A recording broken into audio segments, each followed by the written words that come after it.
global or Global.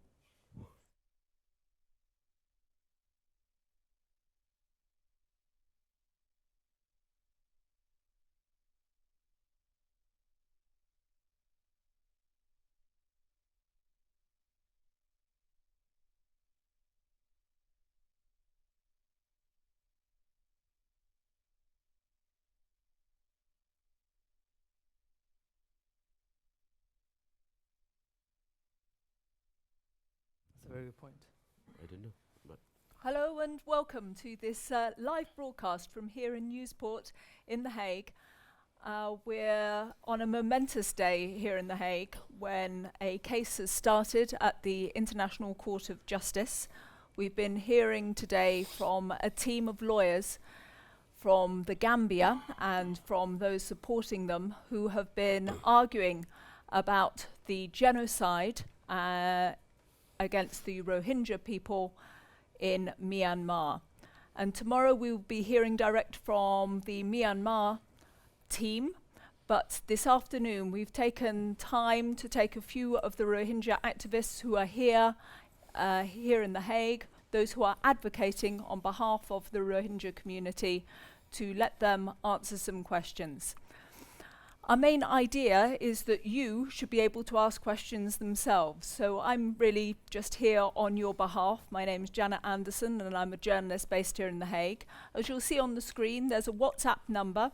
It's from the Netherlands, so it's +31 6 14 14 93 1101.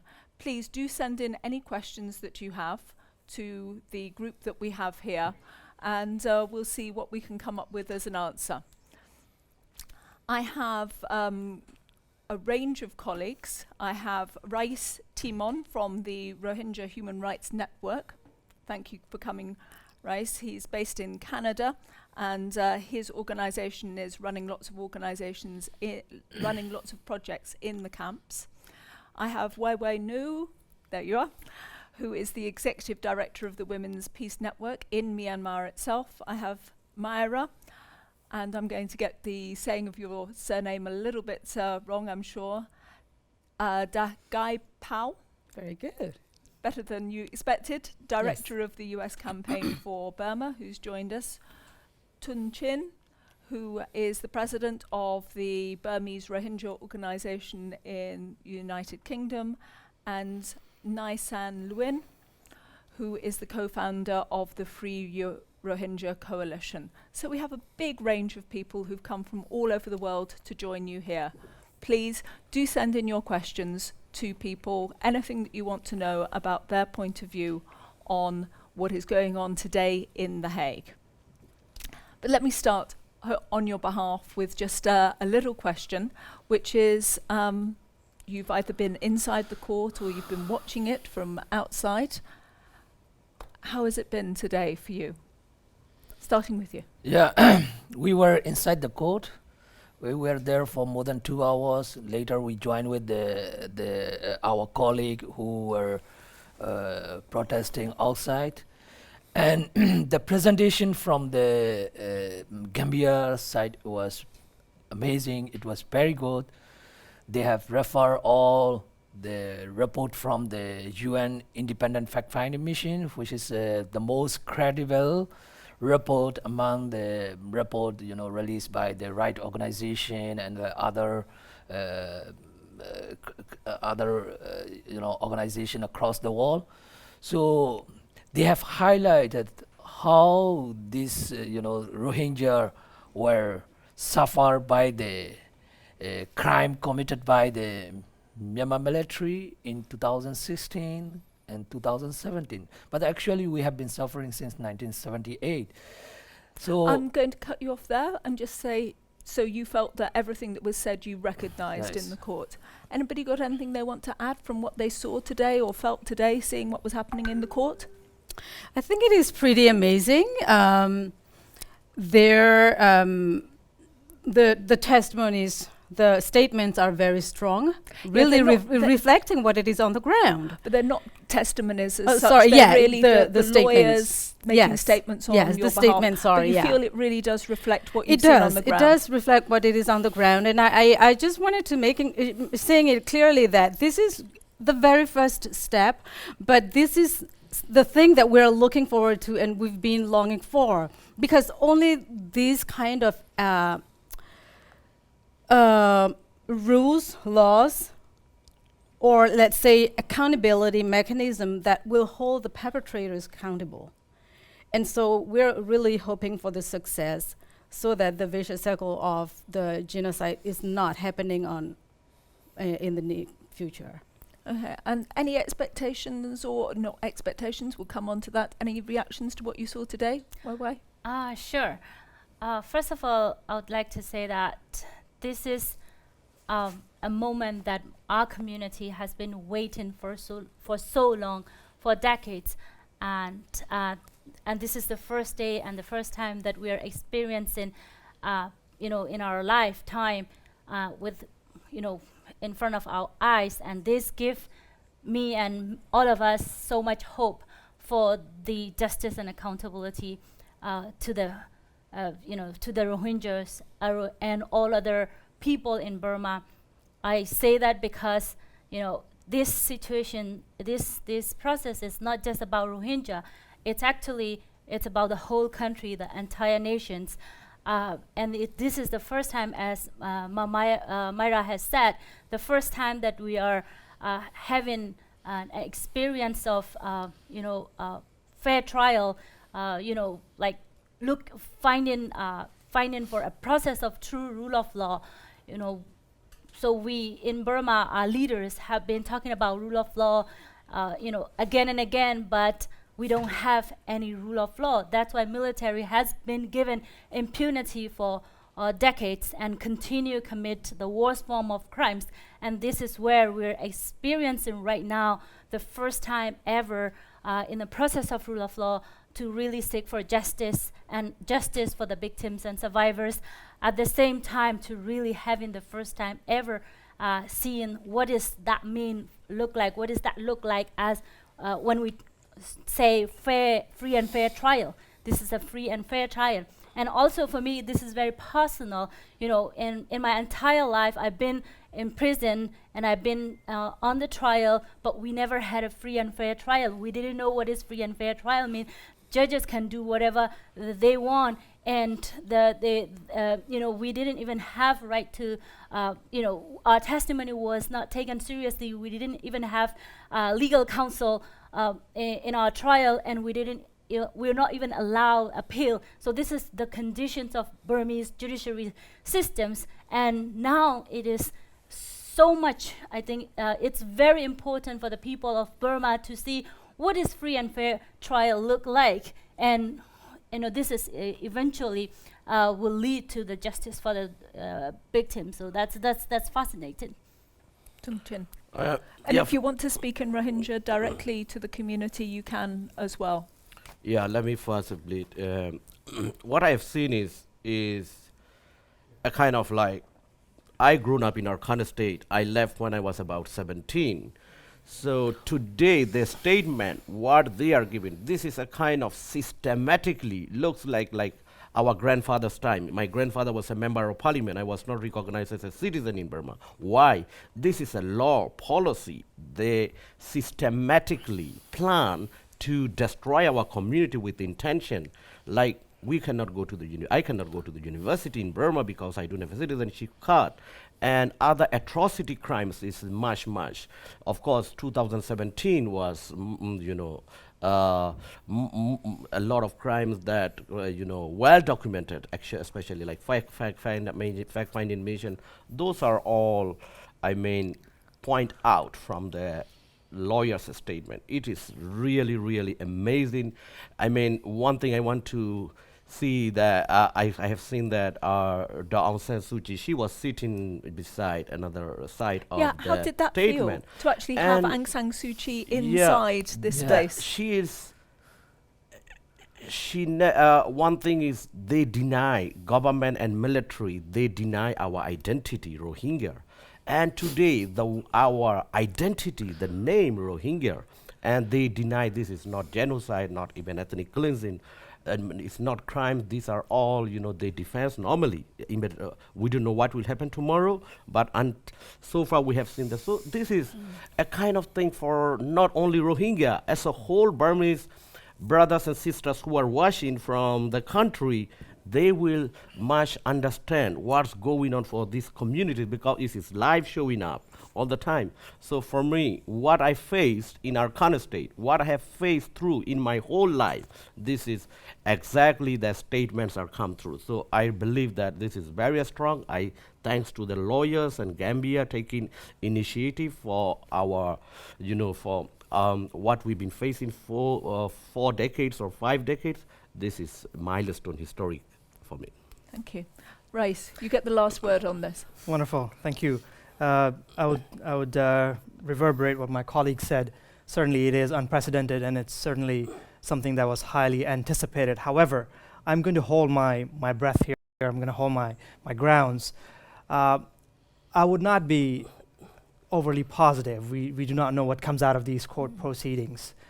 And justice being served is a long way to go. And it is really a long way to go. There were moments in the court where my older brother, Tunkin, probably caught me getting a bit too emotional there, especially with the testimonies. And it reminded me of my time when I was at the camps, and I spoke at length, talked and connected with my fellows. I was there for 1 month, and I had a chance to connect with them one-on-one. We interviewed about 100 people from 15 different villages burned to the ground. So the stories of how, a gentleman's neighbor's daughter being held and raped by several military men, it reenacted everything that I lived. It was very difficult, ma'am. So I would hold my ground. I wouldn't keep my hopes that high until something really comes out of it. On a positive note, there was a lot of solidarity. I had my colleagues come from Canada, from Winnipeg, from the current community. We have members of Cushion National Organization. From beyond the Rohingya, that's right, the yes. Karen and the other ethnicities. Absolutely, and outside when we were at the rally where Brother Nisanluin spoke, so did Brother Tonkin, there were people coming all the way from Turkey, from all over the world. Bangladesh. And from Bangladesh, and this was an amazing moment of solidarity, because not only for Rohingya, today it's Rohingya, God forbid, tomorrow is going to be the Uyghur, the day after tomorrow is going to be God knows who. It is a moment for humanity. If we do not stop today, it's going to happen elsewhere. Therefore, we are in the right direction, but I'll hold my grounds to where we go. Well, let me pick up that point. I mean, Race has expressed what I think is maybe important for everybody. What are your real expectations out of this process? Is it just the pomp and the ceremony and the happening in The Hague? Is it just getting Daw Aung San Suu Kyi into the courtroom, or what do you really expect out of it? You're reacting, Mara. What do you expect? I do really want the real outcome where the perpetrators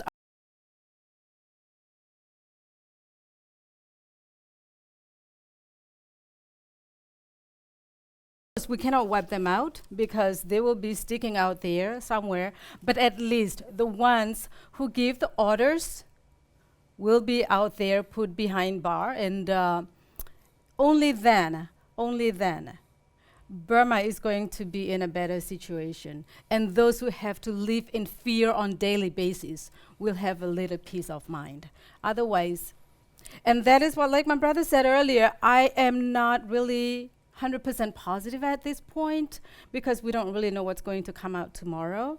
But I'm hoping for the best, and I'm praying for the best so that we're successful here. Expectations, longer term? Wai? For me, I actually trust in free and fair trial, international courts, which is independent and free and fair. And I do have faith that this process will lead to the actual justice for the victim. And this process will lead to hold, as Myra said, it will lead to really hold perpetrators accountable. Ending impunity is essential. Decades-long impunity against military has created this problem.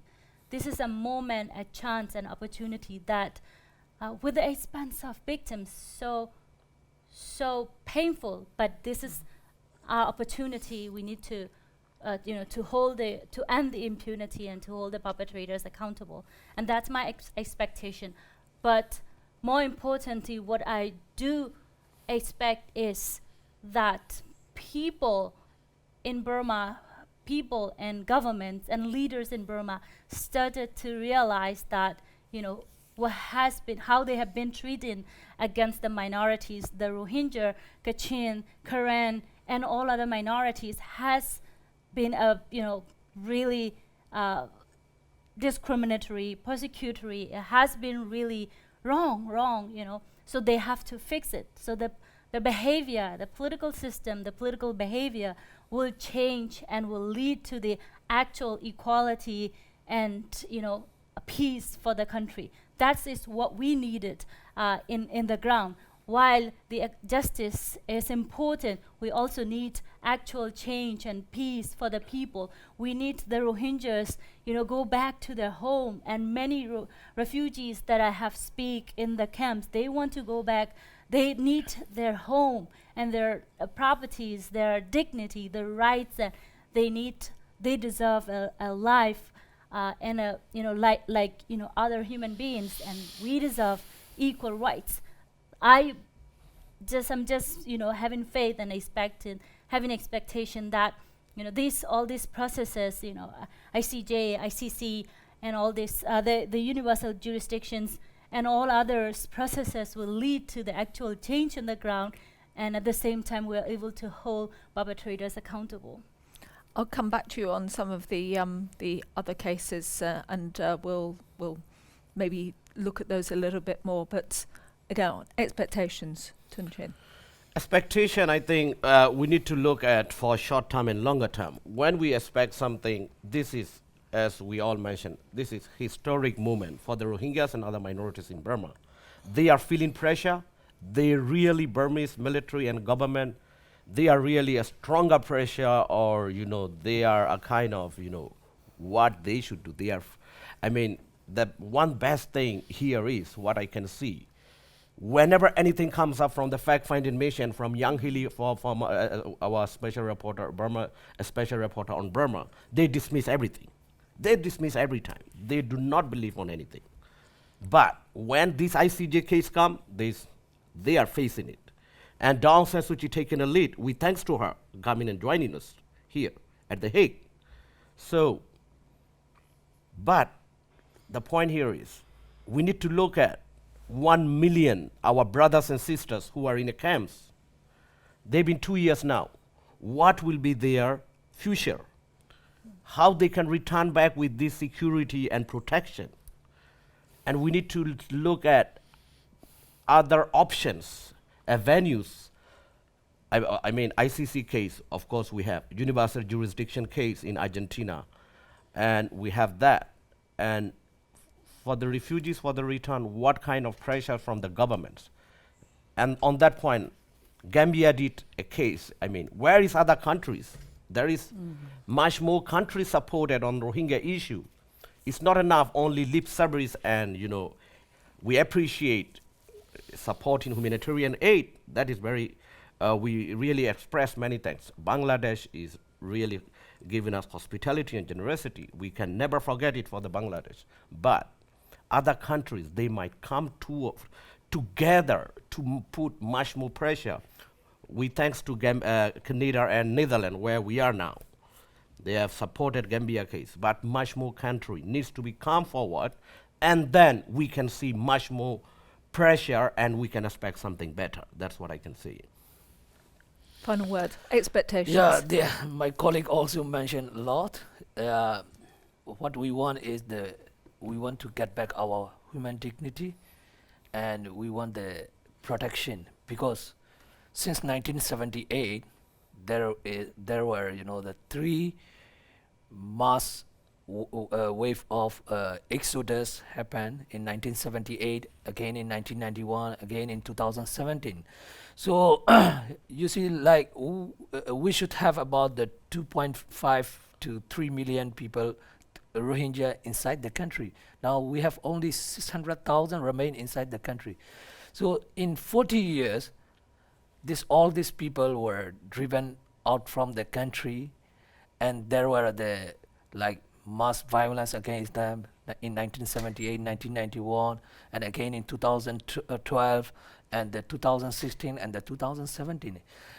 Still, there are about 150,000 people inside the camp. The camp look like the concentration camp with the barbed wire and the watchtower. So exactly like I have visited the first ever concentration camp memorial site in Munich, in Dachau, you know.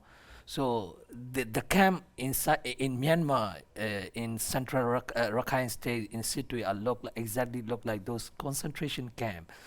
So these people should return to their original places, and the government must restore their full citizenship.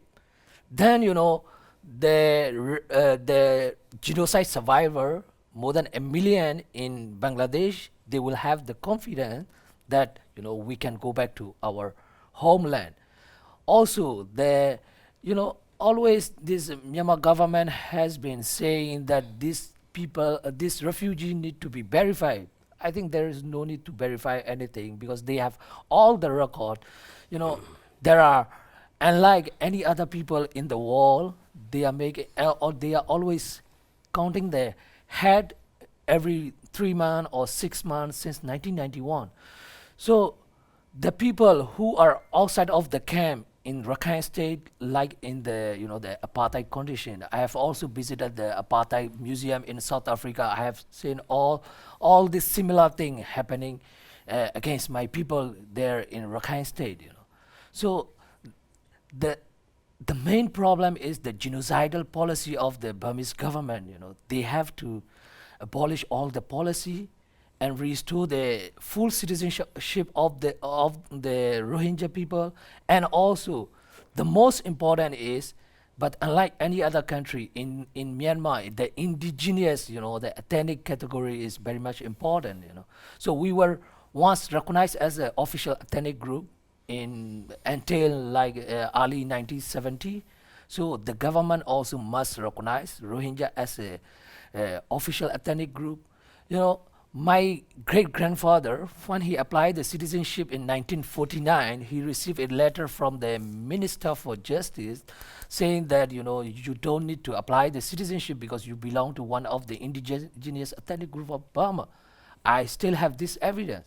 So we were once recognized as an official ethnic group. We have the official, you know, the radio program from the state radio station, and you know, our name, our ethnic name was mentioned in the school textbook and the encyclopedia and many other places. You know, even the military journal. You know, they mention all these things. So, but since they want to wipe up this entire population and destroy the whole community, they have launched the several operations. You know, in 1974 they have launched operation called the Sabe, and you know, they have taken away the national identity card from the Rohingya, and 4 years later they have launched their Dragon King operation, and you know, as a result 270,000 had to flee to Bangladesh, and but they were driven out as a illegal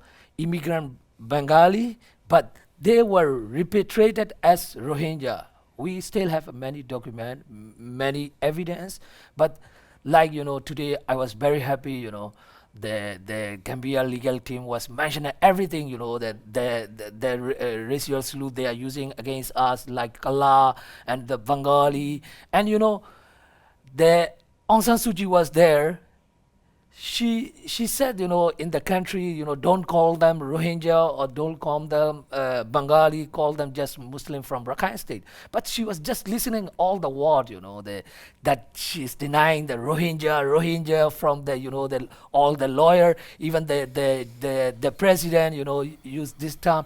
So we can identify ourselves, Rohingya in our country. But we are very honored today, the highest court in the world, they are honoring our identity, they recognize our plight, and they are trying to solve this problem. So we have the high expectation, but as my brother said, we don't know what will come out. But still we keep high expectation because all the evidence, all the the report, the legal team is presenting there are authentic. So tomorrow we will see there will be a lot of fabrication from the Myanmar side, but still I am giving Aung San Suu Kyi one last chance until tomorrow morning 10 a.m. She can change her mind, because she has listened everything today, so she has the chance because she is a first ever Nobel Peace Laureate who is going to deny and dismiss the allegation of the UN, the report of the genocide, crime against humanity, or the war crime, everything. So I really wish, she changed her mind. She stand for the justice tomorrow. We'll hear her in the court tomorrow morning. Let me just remind everybody, you see it on your screen, that there's a WhatsApp number that you can call. Or you can send a message in through. That's it's in the Netherlands, and so it starts with 31, then 614 931101, and we're here available to take any questions that you have, any reactions that you have of the things that you've seen today. One thing I think has already been a little bit mentioned, but I'd like to explore it a little bit more, is this sense of what it means for beyond the Rohingya community in Myanmar, that there are other communities in Myanmar who may also be interested in what is happening in this case, that there are other communities who are feeling that they want their role in Myanmar to be explored more. I think you mentioned it to start with. What did you mean by that? What has happened to the Rohingya is not a new thing. It has happened to many other ethnic communities in the past. Ours is significantly, in terms of scales and scope, it's significantly large, and it's become a really massive deportation, forced deportations of the of entire almost all population to another country, and it's become very visible. But similar atrocities and similar suffering has been there, and many community has faced in the past, like Karen, Kachin, and Shan, and many others. And so, for them, they've been seeking for justice. They've been, waiting for something like this. It's a light for many of us, many ethnic communities in the country, to really, come up with a claim and with the arch, to really get at some point justice for their own suffering and the crimes that the military has committed against them. So I think that's why even today we see like Karen communities and Kachin and many others have joined the demonstrations in front of the court, and it shows how people are willing to talk about justice and accountability, and that's why I mentioned earlier, I really hope that this will lead to the entire just judicial system change in the country, and we actually really able to come up with a constructive and meaningful rule of law system in the ground, as well as really bring justice and peace for all the all other communities and the Rohingya community. So you see it as a way that of opening a discussion about the necessity for justice for all in Myanmar. Exactly. Yes. Yeah. Well, I mean, I'd say pretty much for the whole country. And that is why you see them coming. Number Yeah. one, they're coming for solidarity, of course. I mean, we're living through pretty much more or less very similar experience, depending on the intensity for each group. So, for instance, where the Korean community where I come from, we've been suffering from this for over 70 years. I was born as an internally displaced person. I lived a life as a refugee. So basically, 2/3 of my life was in under some type of persecution, and not until I came to the U.S. So I know the pain pretty well. It may be not the same as my brother, my sisters here, but yes, it's pretty painful. And we've been looking forward to this day. And so, yeah, some people might think that, okay, why she's a Korean going and sitting among them? Well, our experience is similar, and we're needing the same thing, and we're supporting each other. And that is why we're hoping that this is going to be successful, because only if this case is successful and the perpetrators are held accountable, only then the persecution at every other ethnic areas will decrease and perhaps leads to a stopping point. Otherwise, I mean, the Kachin state right now, Northern Shan state, fighting is going on daily basis. People are displacing every day, even Rakhine state as we speak. Yeah. And what? Mon state, Karen state, Chin state, when you don't hear the sound of the guns, land confiscation and many other different types of human rights abuses going on as we speak. Why? Is because of the impunity.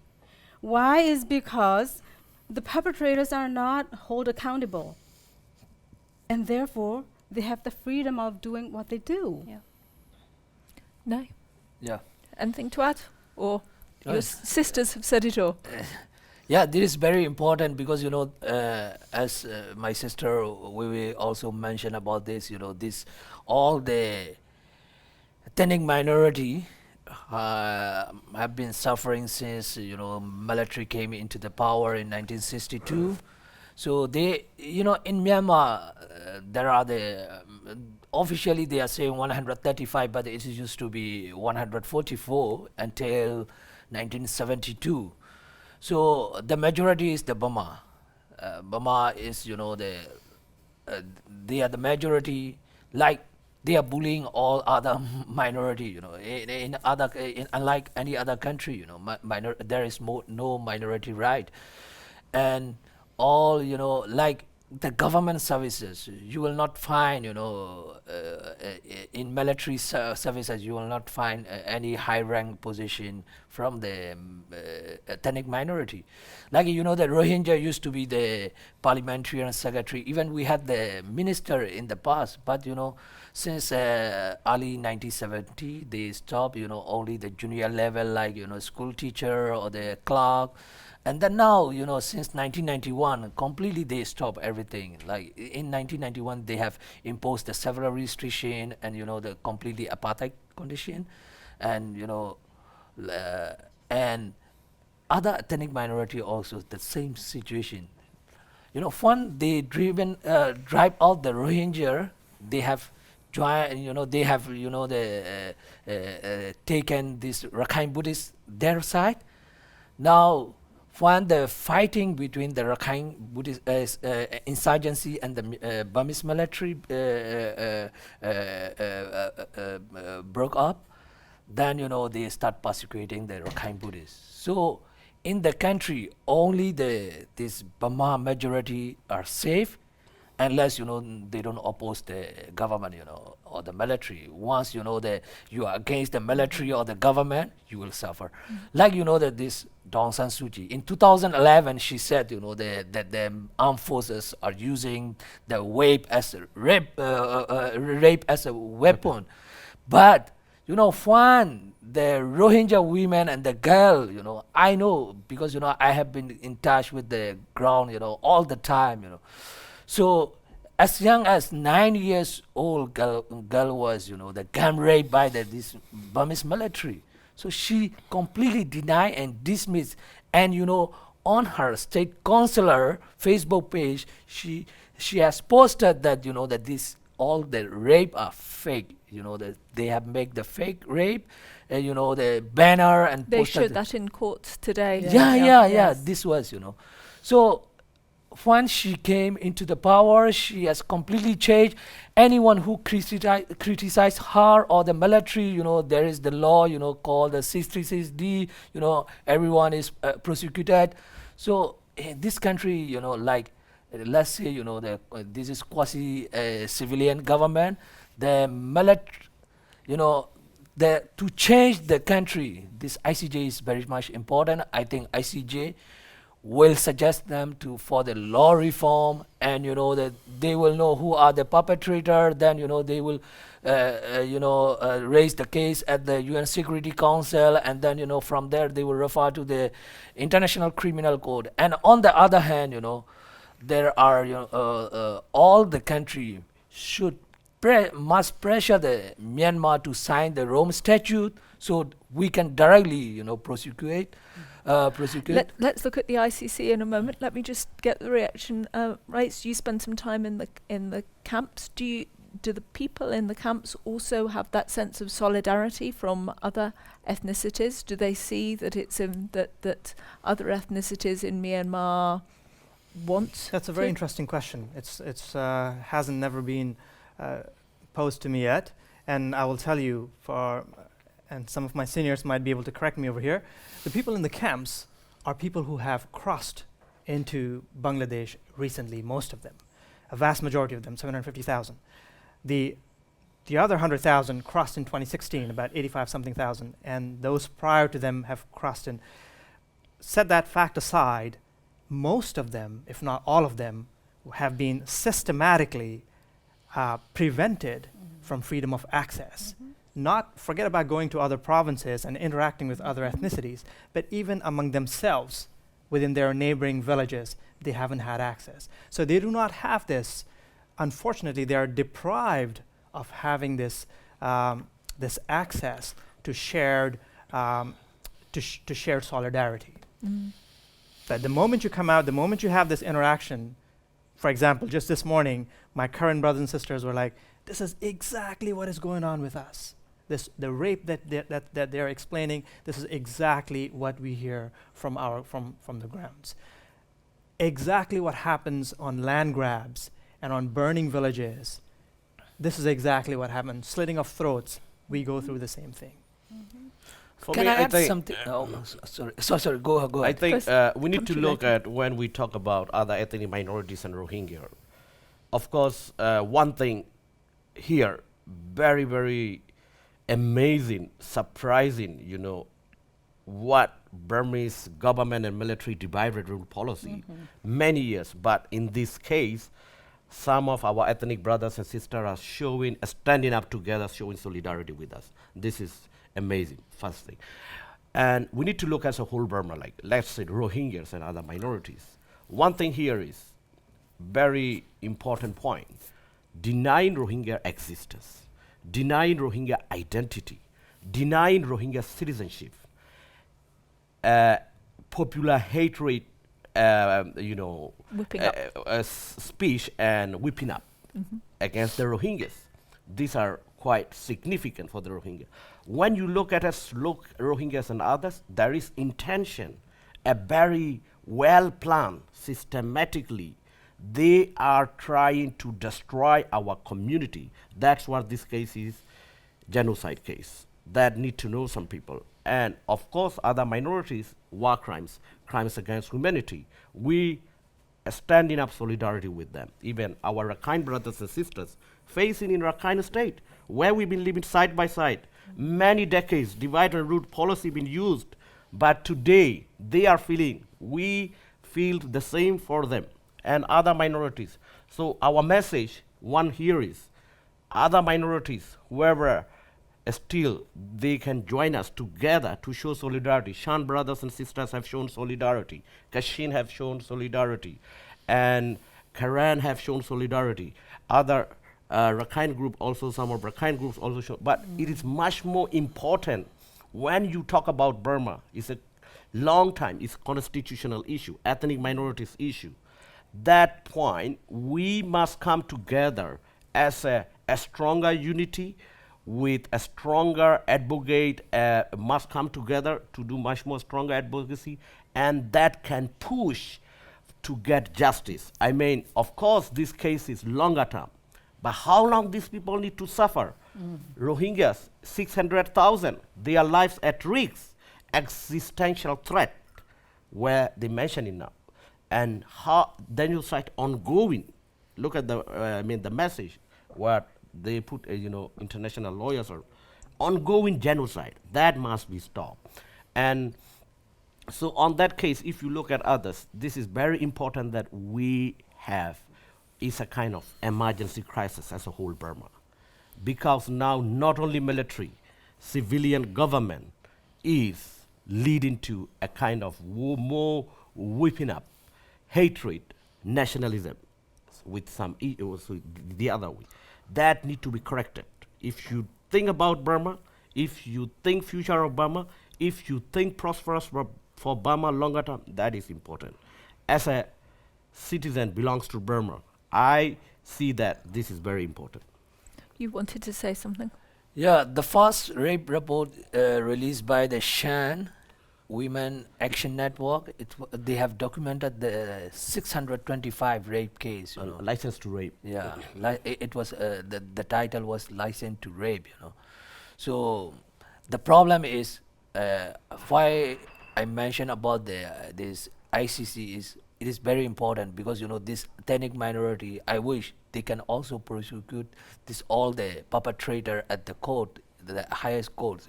That is why the world need to pressure this Burmese government to sign the Rome Statute so they can take all the case to the ICC.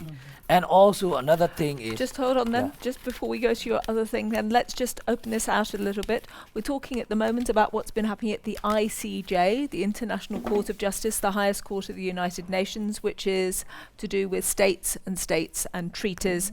This is all about the Genocide Treaty, the Genocide Convention that many states have signed up to. But we also have, here in The Hague, quite extraordinarily, we have the International Criminal Court, the ICC, that you've referred to, and they have already decided that on the basis that Bangladesh is a member of that court, and because Rohingya people have been deported to or transferred into Bangladesh, that they can potentially open an investigation into what has happened.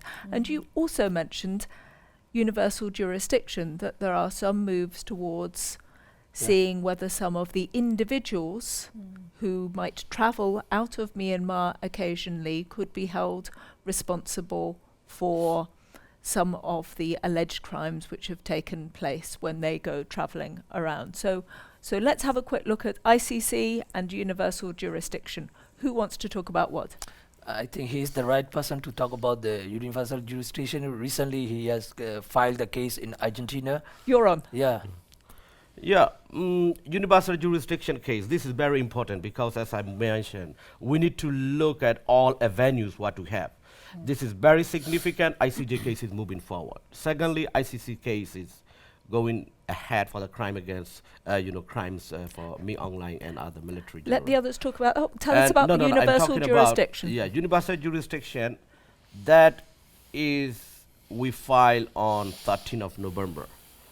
It's a historic week, I should say. Monday, ICJ case was open here. And Wednesday, Argentina case we filed. And Thursday morning, ICC case was open investigation. What a week, we can't believe it. So, and universal jurisdiction case, our organization, Burmese Rohingya organization, UK, on behalf of our organization, I filed the case. I went to Argentina, and we are having very such an amazing lawyer, Thomas Ohai Contena, former special reporter on Burma. we submitted. Now prosecutor is analyzing the case. Is about now a month almost. So I think maybe in a few weeks' time, the case will there something we can hear from the court that how they are moving ahead. That is what we can see. For that case, we actually What are you trying to achieve with that case? Have you named some specific individuals? yeah, we name especially the military, Me Aung Hlaing and other top generals who ordered to rape, to kill, and to do mass murder and slaughtering Rohingya men and women. And also, one thing we cannot forget: civilian government has a responsibility denying, blocking fact-finding mission, blocking humanitarian aid until today in IDP Camp Situi, blocking Yang Healy, former current special reporter on Burma, and blocking all the medias. So, and citizenship law denying the restore the citizenship, because currently the NLD government is much powerful. I mean, the most, but there is fail to act and to protect the Rohingyas. So we put all names, including civilian government leaders here, the Aung San Suu Kyi and others. Also, former President Thein Sein. This is very important that this case is, in the past, Argentina had a role like Franco from Spain and others, they've been released arrest warrant. So we have to give the message that they cannot go along with these murders. They should feel the pressure. So it's trying to put pressure in a number of different spaces. avenues. What about the International Criminal Court? I think I will just take on it. Here we're talking about crimes of genocide, whether in ICC or ICJ or whether universal jurisdictions. Why ICC, it's important, and ICC has been really, really thoughtful and wonderful that they come up with, the definitions of jurisdictions, and they've been proceeding with their own initiative, and this amazing. First thing is that there is the limitations of jurisdictions. They can only actually look into the crimes of deportations. So not entirely, the whole, all the aspect, all these elements and factors of genocide. So they have a limited jurisdictions. However, when it's come to the crimes, we already have overwhelming evidences by the fact-finding missions and many others. So there are facts and evidence exists. What we need is jurisdictions and the court itself. Right now, ICC has, as I said, limited jurisdictions. What we actually need is the Security Council really refer the case to the ICC as a country. As a whole Myanmar, so that we will be really able to hold all the perpetrators accountable. Otherwise, it's going to be really difficult, challenging for the ICC to really prosecute the because it's so limited what they the can do. Militaries, it's going to be really challenging. So 'Cause what we need is the Security Council take leadership, having overwhelming, facts and evidence. So that's what should happen. Whether we have legal determinations from the ICJ or not, it doesn't matter. We can still, prosecute the crimes by having existing evidences. So that's the most essential. Even if not ICC, there are still discussions around creating the independent tribunal. What we need is the leaders around the world, like in General Assembly, at the Security Council, take leadership without delay. Justice delay is justice deny. We don't want victims and suffer, and we don't want recurrence of genocide. Mara, what do you think? Is the United States prepared to refer the whole situation of No. Myanmar at the Security Council. I don't see that. Tell us why not. Well, Political reality. Donald Trump trying to pull out from everything. I mean, even including I like climate change. That is not a crime. So So have no hope. not on his watch. So it You're would lucky he take doesn't have the time. 66D, you know. oh boy. Yeah. Well, we're coming now, I would say, into our last kind of 10 minutes of our time here. So I wanted now to just give you free floor to say what you want to say. I know that you Rohingya. want to say something actually in Rohingya, Yeah. talk directly to anybody who's listening. Yeah. So I'm going to cut in it. Quran. Or in Karen, in any language that you would like to speak, or in English as well, still talking directly. What do you want to say at the moment? Maybe looking towards tomorrow, Yeah. looking towards what may happen in the court tomorrow, because tomorrow is a big day as well. It is. Tomorrow, Myanmar gets its chance to talk probably about the technicalities, particularly about this, why this isn't really a case, probably not addressing some of the details, but what would you like to hear tomorrow? What would you like to say to your community? I'll come to you last. Maybe you could start. I have only one message in English that, you know, there are over 140 countries rectify the Genocide Convention. So now Gambia alone, with the support of the 57 nation, this OIC, Organization of the Islamic Cooperation, is supporting them. Gambia is struggling with the case, and now it was great to see the joint statement from the Canada and the Netherlands supporting them. But still, there are a lot of countries, including the Bangladesh, can support, can join hand with the Cambiar to make this, strong pressure on Myanmar government and the military. They all should join with the Gambia.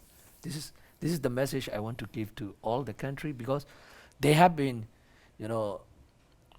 always expressing their concern, but I really want they take the real action, not just concern, because we really want to have the human dignity, because we have been living as like the subhuman for many decades. We want to end all this ongoing persecution against the Rohingya and all other ethnic minority in Myanmar, and we want to see Myanmar as a country like the Netherlands or the Germany or any other European country here. No discrimination. The people have the proper life, and everyone is equal. That is, as a European resident, I really want to see my country like one of this country. I don't really hate the Burmese. I don't really hate Aung San Suu Kyi, but what I am, the disappointing is their wrongdoing. Just want to correct. Everyone had the equal dignity, so we can build a better environment in the world. Right, final thoughts. I'll develop on Brother Nisan Nguyen's when he mentioned about high expectations. I'm going to talk, and this would be my final, say on this, please. I'm going to talk about desires, perhaps not expectations, because we don't know, again, what's going to be the outcome. The list can be massive, but I'm just going to focus on, let's say, 4 or 5 points, if you may allow. First and foremost, there are 600,000 souls that still remain in Rakhine, in northwestern Rakhine. My people I'm talking about. Of course, I'm not counting yet the other ethnicities who are also under grave risk. But these 600,000 people, their movement is severely restricted. They cannot even have their own food, their own crops that they yield. The court must demand, what I'm looking from the provisional measures that will come out, there must be a demand that says explicitly to protect these 600,000 people, to allow them to work, to allow them to send their kids to school without being afraid of them getting arrested and tortured and shot dead just because they're trying to get an education. This is the first thing that I would want to come out of the provisional measures. I would also want to come out of the provisional measures that there be none such thing as NVC cards and these forced calling of Bengalis. We are not Bengalis, and do not play these silly maneuvers more and more to outcast us, and then perhaps someday in the future go out and expel us again because we are Bengalis. That should be another provisional measure that comes out of the preliminary hearing. Another provisional measure that must come out is that the court must demand total disbandment and taking off of organizations like Mabata that systematically propagates hate crime and is a total impediment to any form of reconciliation efforts that is going on in Yangon or any other part of Myanmar. So that should be another provisional measure that comes out. The court must demand the stopping of construction projects of Myanmar's military in the nearly 400 burned to the ground villages as of the last massacre.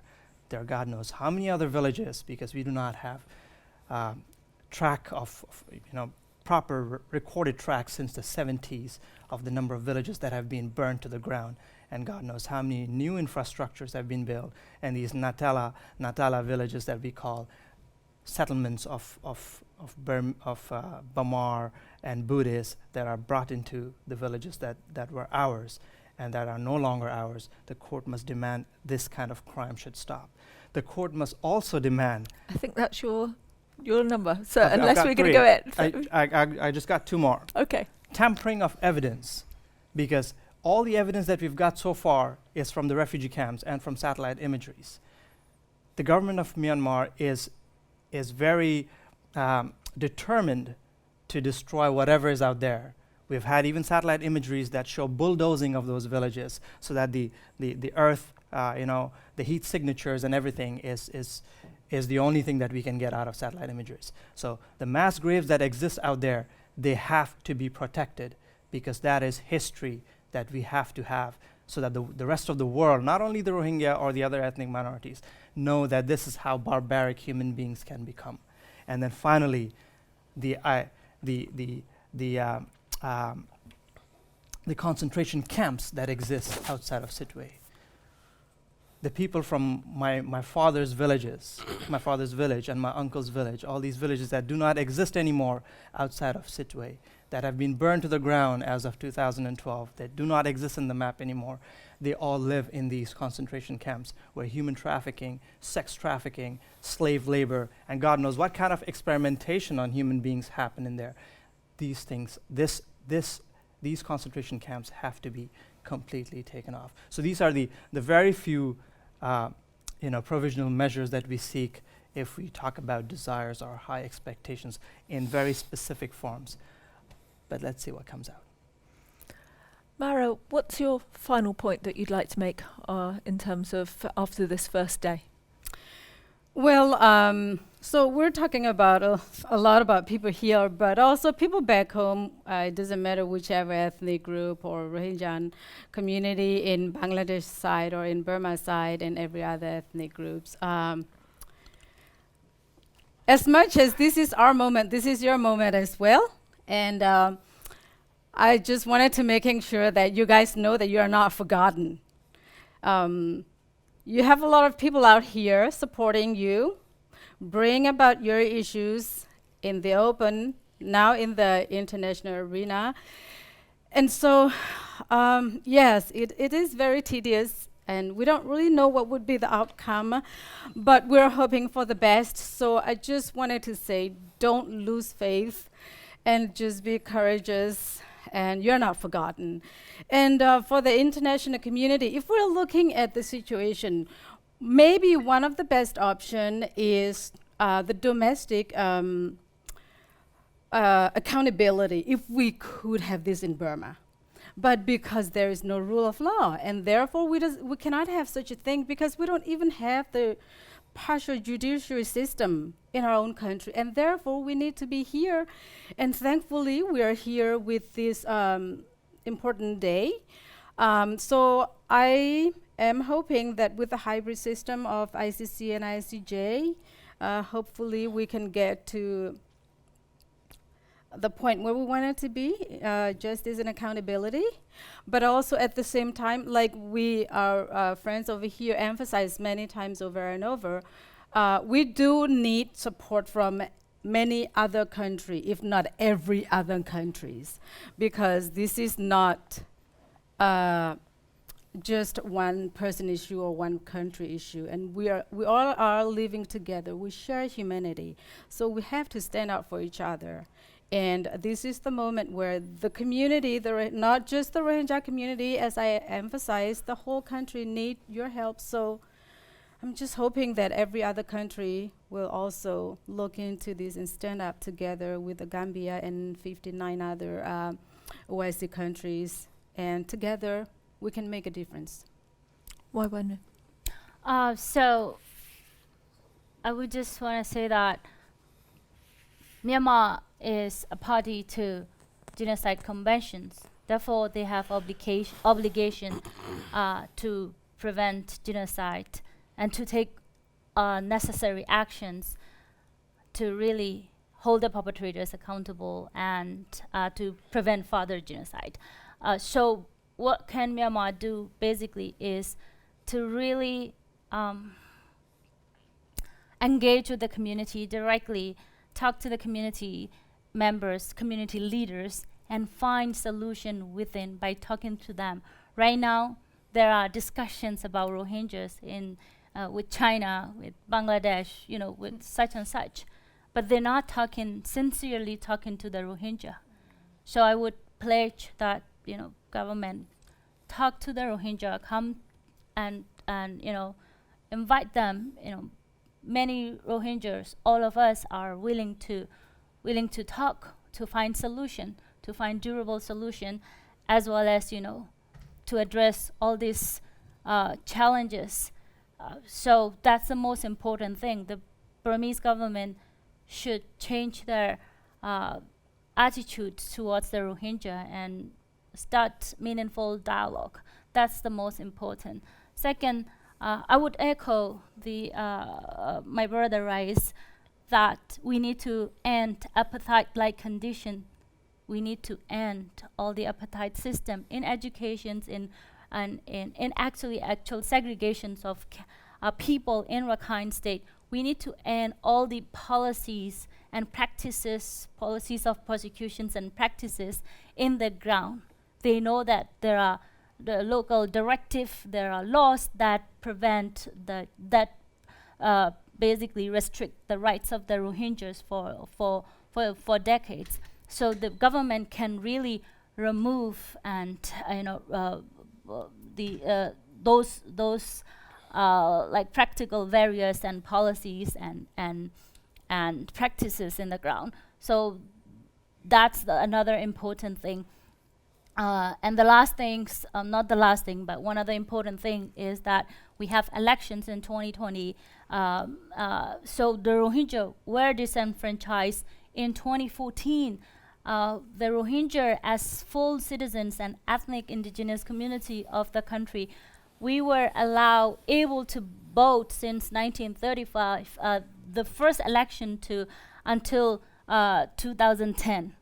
And 15 was the first time that this population was disenfranchised, and this is totally, unacceptable. Myanmar constitutions and the law assess that you cannot deprive people rights retroactively. So it's unlawful, the deprivations of political rights and disenfranchisement of the Rohingya. And actually, this is the last rights and the highest rights of the Rohingyas that, as a citizens, that the Burmese government has removed under the democracy, and that has to be actually restored. And this is democracy, and democratic government can do it. So these three things that I would like to highlight the importance the importance in this condition. important thing, I guess. And I also want to say some word to the Rohingya and to Burmese as well, in Rohingya and in Burmese. So Rohingya call Bekunore Motu Salam Hoy Salam Hoy Assalamu alaikum. Ara Ajaya Mare Bekun in Ara Ere Shia Yore Dihir Tora Labuli Bekun Labuli at Dinara Tora Bekun Fuati Kushij Gole at Dinara Ara Hok Fayum Aralla Pisan Fayum Buli Buzir Atalabuli Tora Asha Rakafuribo Ara Tora Fuati Bekulun Fuati Ham Goriza Furibo at Dinara Hok Fayum Buli I Gab Buzamor. Yan hoito side bishian no huyum kothung kin darai hubo falaya more sar and ole. And I also want to deliver a message to the public Burmese people. Bama pidure along bama pidure myama nangan du myama da nangan dari along pyo chena ga ro chamaru di Niyama yauk shi la ra ha lu so wa re lu khun Chopa Mure, Lumioron Tapia Mure, Matea Mure, and Nine Jim Mure, Yazum Mujulum Mure down Pite. Tomorrow, time bio, Daikai Lamaho, Don Sansuju, Daikai Lamaho. And Mantiago Boma Yeti Vio, Julun Kayare, Julun Kayadure, Ninak Dure, Yeti Bea Pite. And Mandiabaga Yeti Vio, Dayamna Tamu Baga Yeti Bea Pite. Tomorrow night, Lumio don't tap him. Lu osu reo jewel, Lumiozu reo jewel and Mureo, jewel on tabio, Niember and I appear a meze matinze jamabu. Ero, Joro alonha. The Yamna Tamune Nina dure go jibio, Ebaganibio, Yeti bebo, down so wire, da a man and mam hopao.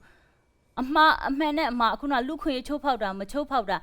Nga the board do the nga the bomb do the mahoba da te yamnya tamune te yamnya tamu no kunalumio dilomio julon dure poma yeti mune mayeti mu so re tomorrow ye Saint Nalong say in Ari or Bema Tabi song Camle so re habo tomorrow and Nalong Dari tomorrow ye the amine tomorrow ye some petati Bema yeti mle so re a few were paid on my pipare, Erojaman in a town so Janaga. The Yamna Tamu to a yeti beba, D. Kissing Jigo, tomorrow to 9 and loan to the Yamna Tamune, Yantamu, Yabo Yoshi Lare, a Quinlan to Kulo, Mayu, your D upon my yeti beba, Beduga Goma, Tika Nina, low chain, the mamma ho and I catch him hope time be you let I catch him hope out, the time be gambo. A mia gambo, Nangan gambo, a miabidu gambo, do it, low there, low, may you be all, the Yamnadam, do a yeti beba, down so jamar. So, And I have to speak no, about the. I think they all covered a lot. I mean, they did, but anything you want to say in conclusion? Conclusion is yes, first thing, we are hoping something coming up on their provisional measures that can stop ongoing genocide and not destroying the evidence. That is very good point. And other demands, of course, we need to look immediately. There is 60% of children in Bangladesh refugee camps. This is a kind of a leading way how we've been destroyed many years now. Another how many years we do not know. On that case, very important that not only these cases, governments, other international community have to focus how can provide international protection, restoring full citizenship rights and other ethnic full citizenship rights and ethnic rights to the Rohingya to return their homeland, our homeland, because we have our culture, our civilization. We are a people. We belongs to Arkan. We want to live peacefully with same dignity like other nationalities of Burma. That is very important. On that thing to happen, international community, other governments, like we thanks to Canada and Netherlands, and other countries must come forward to support Gambia to push much more pressure to government of Burma to stop this ongoing genocide. And thirdly, you know, not only these justice cases, there is sanctioning military-related companies and others, and also, you know, the militaries, you know, they ban and they is not a very important target in militaries and others. That is also coming up election. International community should not support if that election is not free and fair, if not include Rohingya. That should be, if as a Burma moving forward for the democracy, Rohingya must include in 2020 election. So from here I stop. I will speak a Rohingya language for my brothers and sisters who are watching from the camp. Assalamu alaikum. Ajadiki ara ere bay ainokol bushi ere diki yantu shuru gulle ara bay kune selling ase begune sino ara boin Myra current community to diki ara boin wewenu ar diki ara bay rois. So ara begune diki ere ajabala guri sai gya maze International Court of Justice here in Amaza Arabic Guni Funyi. Akan hota onora for the full shurutu ara to Gambia re Bishidiki Merbani Wahuru Gambia Akan Desh Tia Yaridiki Aja Arar Insavola Yanakan Beshabishi Aralakan Akandiki Akan support Ashidian Beguni Shukriya Goro. Secondly, Adiki Gambia for the Winya Desh Kanida you Nidaleno Goto. হাইলা দিকে তারা জোয়াইনু এসে support করি বালা ইয়ান আকানো আরালা বেশি বালা তো আকান হত ইদে by আইন বই নাইন আরা বেশা আরা বেগুলু নেরে খেমতু খেমম মাঝে গিলাম আকান অনরা হইতা কি বলি হইলা আকান অনরা হইতা দে বিসা সাই আরা আজ্জা বিসারিয়ান আজ্জা ইন্টারন্যাশনাল কোর্ট অফ জাস্টিস মাঝে আসে কেলা বিসার জাস্টিস তাইয়া আমি আঠামু বর্মা হতা থইলি তো Bisaria nara hamaka faibala begune kushi goji agiyo goji ohono gorit sameyo gojum onora dilmon shorono gojo montor akan hotoide yan case indiki ki lamba arar foti dunia maji ajja besha beshi মানুষ সকল ইনসাফ ফদিয়ান সাইবাল্লা বলি এখন অন্য community সকল উদ্দাতি I তারাইও দুঃখ পাই দুয়া এক টাইমে তারারিও জুলুম গজি তই আর আত্তু দেখি হামাকা বেগুনতু যন্ত্রারি কি অনরা খেমত আসো অনরা সলাক মানুষ আজ যে আর কানোর বুতরা আসো অনরা জুলুম ফদ্দে অনরা মেস সকল আরা ফাইতাম 24 ঘন্টা তই আজ একখান বহুত বছর বাদে ইন্টারন্যাশনাল কোর্ট অফ জাস্টিস সব মাঝে উড়ি আসছি কিয়াল্লা বর্মার গভর্নমেন্টে 40 টাইম মাঝে ডিনাই করতো ইন ফেক রেপ তই বাদে আর দেখি in military gujide no and no bodi kia tara diki inore ki guddo kesu fatano ditu endilla fatano de government fatano de military ajja zennun ho enu dismiss gujide besha beshi beguno hoibara dongsa suji ajja diki 3 ঘন্টা পর্যন্ত অনরা যে হতকল মুই নিজে এরে আরার by N বই নাই তারাই গিল মুই এম্মাস আসছিলাম ফইলা যে মামালই বেশা বেশি খাইন্দি বেশা বেশি দিল মাঝে দুঃখ পাইলে টাইমত মন্তর আজ্জা এ হতাই নরে উগুয়া ফলি হোক বুলি হ ওয়াশিংটনৰ উগুয়া ওয়ার্ল্ড ক্লাস টপ উগুয়া দেখি লয়ার গ্রুপ হিবাতু জান তারা তিয়াইয়ে আরালা ফাইট করি বেলা তারা অনরার হতাইন বেগুলুন আকান ডিটেইল বুঝাই দুনিয়া ই ফুঞ্জে অনরা কইও দিন তই আতাল্লা বুলি অনরা বেগুনে দোয়া গর মন্তু আরার কেসিয়ান সুন্দর করি কামিয়াফি যাই বেলা তই কেসি লাম্বা হইলিও অনরা জ্ঞান করিবা আকান দিলর বুতরে কি হ আকান দেখি হারা বেশি দেখি অনরা জ্ঞান গুজ্জ খেলা ইন আরা তো বদাস গড়া ফুরবো টাইম লাইব তুই আতালা বলি অনরার বেশা বেশি শুক্রিয়া তুই আকার জেনুন হই অনরা এ হতা ইন আজ্জা আরা বেগুন তু মনত পড়ে অনরার নপড়াই অনরা আর হাটর ভিতরে আসো অনরার হচ্ছে বেশি অনরালা ফেটও ফুটছে বেশি ফেট ফুলের মন্তর হামাকা ইনসাফ বিচার অনরা হইলা জাস্টিস আরা ফাইমদে আশা আছে আরা মুম্বিকে যাইও যেন দিলা ফারেন দিলা আরা কোশিশ করি যাইও অনরার জানতো যাই ওয়াদা দি আসসালামু আলাইকুম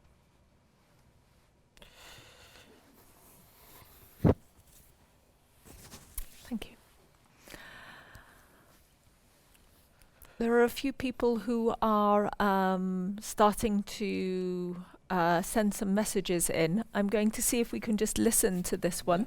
I'm not sure how it will come across to the audience more widely, so maybe when we've listened to it here, one of you could repeat what is being said. Assalamu alaikum. Malaysia ma nire Myanmar Muslim tayaw ba. Ako pau ni ma tui the phone number le tui lo sat tui ji da ba.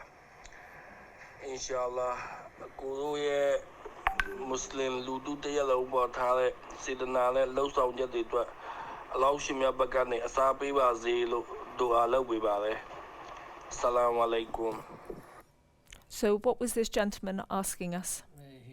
He was watching live, and he said he just want to send his message, his solidarity message, and he is praying for us, praying from the God to He's end calling our from. He's sending a message from Malaysia. Malaysia. Okay.